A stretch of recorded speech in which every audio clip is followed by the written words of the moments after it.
बिस्मिल्लाहिर्रहमानिर्रहीम। हमने second year में एक्सरसाइज 1.1 ख़त्म कर लिया है।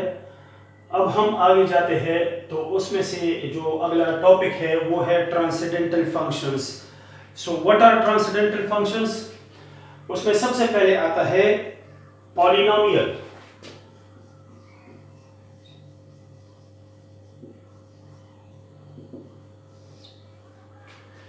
पॉलिनोमियल क्या है?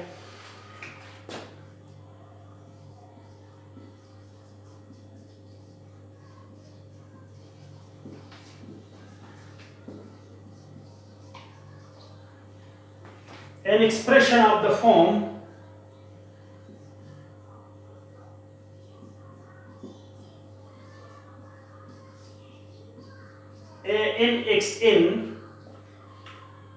an expression of the form Pn of x equal to an xn plus an minus 1 x n minus 1 plus an minus 2 x n minus 2 and so on. Let's say a3 x3 a2 x2 a1 x1 plus a naught where an is not equal to 0. वैसे तो polynomial की definition जो है वो है an expression of the form in which the exponent of variable is positive integer is called a polynomial. यानी ऐसा expression जिसमें से वेरिएबल का जो एक्सपोनेंट है वो पॉजिटिव इंटीजर आ जाए तो उसे हम कहेंगे पॉलिनोमियल। तो वो एक्सप्रेशन किस फॉर्म का होगा? वो Pn of x equal to an xn plus an minus 1 xn minus 1 plus an minus 1 xn minus 2 and so on। अगर नंबर फॉर्म में लिखे तो ये आ जाएगा if अगर इसमें n 0 ना हो, let's say n is not equal to 0, then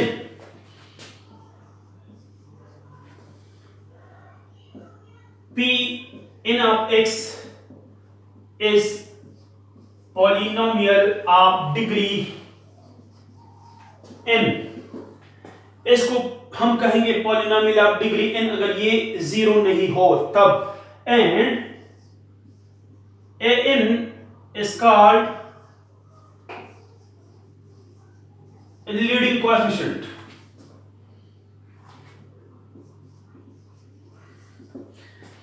ये बात याद रखिए कि जब an 0 ना हो तो वो पॉलिनोमियल ऑफ डिग्री n कहलाएगा और an को हम कहेंगे लीडिंग कोएफिशिएंट।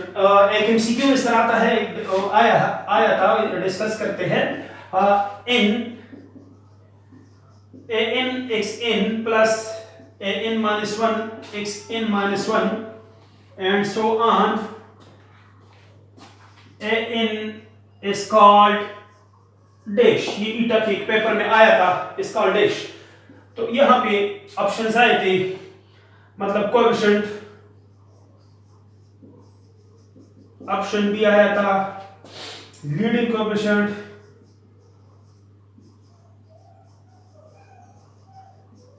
इस तरह सी भी आया था, डी भी आया था, लेकिन the correct one is the leading coefficient. तो अब इसके जो टाइप्स है पॉलिनोमियल के, अगर हम इसमें से an अगर 0 रखें, an क्या रखें? 0 रखें, या n को हम 0 रखें तो क्या हो जाएगा? if n equal to 0 तो ये बन जाएगा P naught of x equal to a naught। This is called constant function या कांस्टेंट पॉलिनोमियल। अगर हम इसमें से n को 0 रखें तो ये भी 0 हो जाएगा, बाकी सारे 0 हो जाएंगे, तो वो जो बाकी रह जाएगा वो सिर्फ a naught रह जाएगा और उसको हम कहेंगे constant function.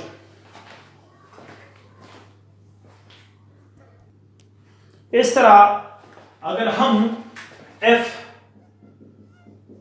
n equal to 1, इसमें अगर n की जगह 1 लगाएंगे तो ये क्या हो जाएगा? P1 of x a1 x1 plus 1 minus 1 1 minus 1, बाकी तो नहीं, वो तो नेगेटिव आता है, उसको छोड़े। तो तो ये बन जाएगा लीनियर फंक्शन, यानी ये तो a0 रह जाएगा x power 0, this will be a1x plus a0, this is called linear. इसको हम कहेंगे लीनियर फंक्शन। इफ अगर हम ऊपर इन की जगह 2 पुट कर ले इधर, तो p2 of x a2 x2 2 minus 1 x2 minus 1 2 minus 2 x2 minus 2, जब ये आप यहां तक लिखोगे जब तक ये दोनों इक्वल आ जाए, 2 minus 2 3 minus 3 तो स्टार्ट करोगे। अब इसको अगर हम सिंप्लीफाई करें तो ये आता है a1 x1, बस खत्म करें, ये फिर से a0 आएगा, वो खत्म, तो ये क्वाड्रेटिक फंक्शन आएगा, क्वाड्रेटिक फंक्शन।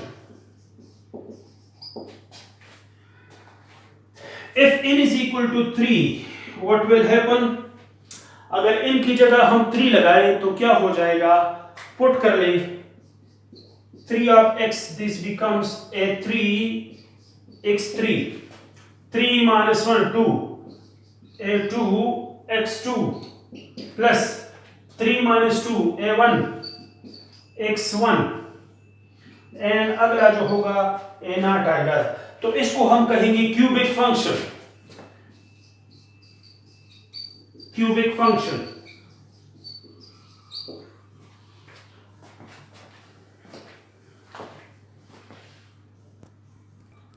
उसके बाद आता है पॉलिनोमियल, के बाद आता है algebraic function. A function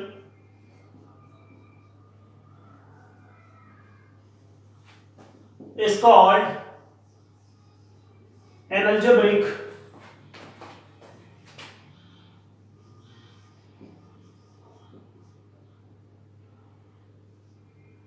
a function f of x is called an algebraic if it can be constructed by arithmetic operators by 4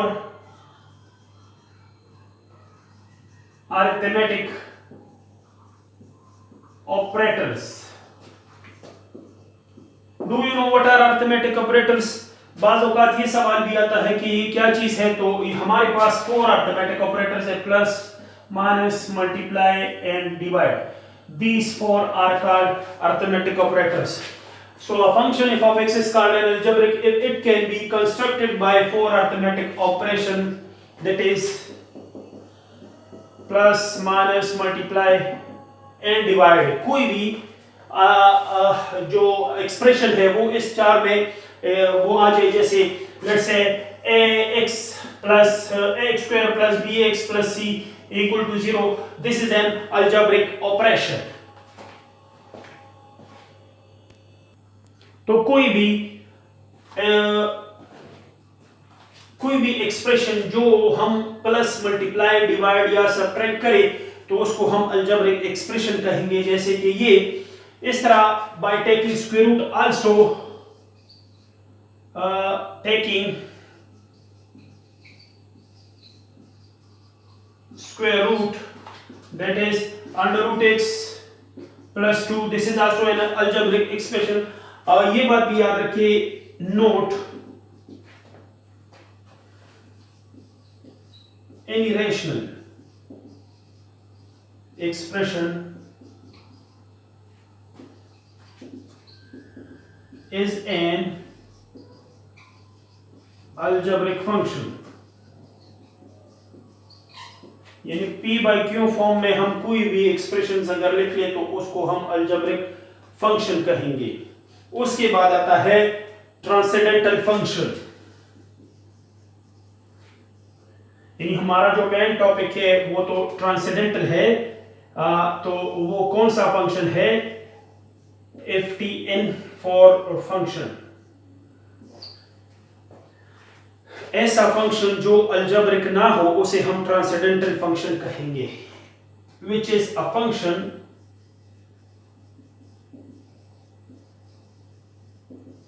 which is not algebraic.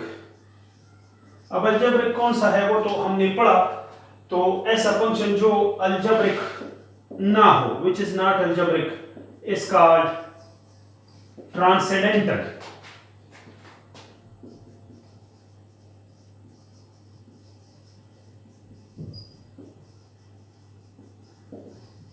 अब इसमें क्या क्या आता है, लाइक ट्रिग्नोमेट्रिक, यानी साइन कॉस थीटा जो आ जाए उसमें, exponential,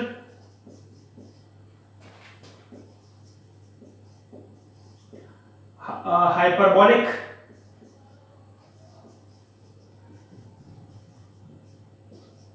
logarithmic, log, exponential, hyperbolic, inverse hyperbolic, ये सारे जो होते हैं ये हमारे पास ट्रांसेंडेंटल फंक्शन होते हैं।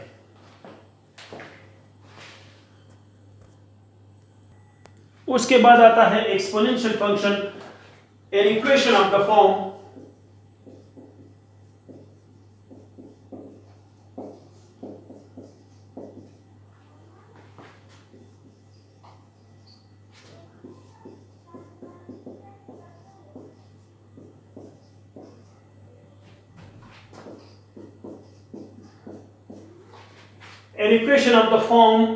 f of x equal to b power x, b is greater than 0 and b is not equal to 1 is called an exponential function। हमारे अक्सर स्टूडेंट्स के जहन में ये बात होती है कि the exponential function is something else like E power x, यानी वो ई पावर एक्स जो अभी आगे आएगा उसमें हम पढ़ेंगे, वो इतना पॉपुलर है कि हम यानी ई पावर एक्स जो इस तरह आ जाए इसको एक्सपोनेंशियल बोलते हैं। हालांकि ये नेचुरल लॉगरिथम का बेस है, वो एक्सपोनेंशियल जो होगा वो इसका एक टाइप है। मेन एक्सपोनेंशियल फंक्शन इस फॉर्म में होगा। यहां पे b is called the base, b को हम बेस कहेंगे, x इज इंडेक्स, यानी x को हम इंडेक्स कहेंगे। अच्छा, इसमें हमने जो बात कही है कि b is greater than 0, b कभी नेगेटिव नहीं होगा। लेट्स से अगर नेगेटिव हो जाए क्या होगा, मिसाल के तौर पे अगर मैं b को -2 पुट कर लूं, b इक्वल टू -2, तो इधर क्या हो जाएगा -2, और x को मैं लेट्स से 1/2 पुट कर लूं, तो ये तो पहले इमेजिनरी नंबर आएगा, ये तो हमें इस तरह मिलेगा, मतलब √2 iota। This is not a function, this belongs to complex numbers। इस वजह से b कभी नेगेटिव नहीं आएगा और b 1 क्यों नहीं होगा। लेट्स से अगर b हम 1 करें, if b is equal to 1, then what will happen, it will happen that 1 power any number equal to 1, तो फिर तो हमारे पास ये कांस्टेंट फंक्शन हो जाएगा, कांस्टेंट फंक्शन। इस वजह से b 1 भी नहीं होगा और b नेगेटिव भी नहीं होगा, तो इस फंक्शन को हम कहेंगे exponential function. Laws of exponent, यानी एक्सपोनेंट के लॉज इसके बाद आता है जिसमें a power x divided by a power y बराबर होता है a पावर x इंटू, ये जब ऊपर जाएगा तो ये बन जाएगा -y, तो इसको आप लिखते हैं x -y। इस तरह आप इसको अगर a power x power y है तो इसको हम लिख सकते हैं a पावर xy। इस तरह अगर ये आ जाए कि a by b whole power x, ये बराबर होता है a power x by b power x। इस तरह अगर आ जाए कि a power x equal to a power y, this implies that if and only if x equal to y, यानी जब बेस एक जैसे हो तो एक्सपोनेंट को हम कंपेयर करते हैं। और अगर ऐसा आ जाए कि let's say a power x equal to b power x, if and only if a is equal to b, फिर जब पावर एक जैसे हो तो बेस को हम कंपेयर करते हैं, जब बेस एक जैसे हो तो पावर को कंपेयर करते हैं। इस तरह अगर आ जाए कि number 6 is a power x multiply a power y, this can be written as a power x plus y. इसके अलावा और भी बहुत सारे सिंपल लॉज है जो पहले के क्लासेस में आप लोगों ने पढ़े हैं। तो ये हमारा आज का टॉपिक था। इसके बाद इंशाल्लाह हम जारी रखेंगे। अपडेट रहने के लिए, मेरे वीडियोस देखने के लिए, मेरे लेटेस्ट मैथमेटिक्स कोर्स देखने के लिए इसको मेरे चैनल को, यूट्यूब चैनल को सब्सक्राइब करें। इसका तरीका ये है कि आप लोग अपनी यूट्यूब में जो है गूगल अकाउंट से लॉग इन हो जाए, तो सब्सक्राइब के बटन पे क्लिक कर लें। तो इस तरह वो आप लाइक करें, शेयर करें, जो मेरे यूट्यूब चैनल आपको बाखबर रखेगा। इंशाल्लाह नेक्स्ट लेक्चर में हमारी मुलाकात होगी। थैंक यू, शुक्रिया।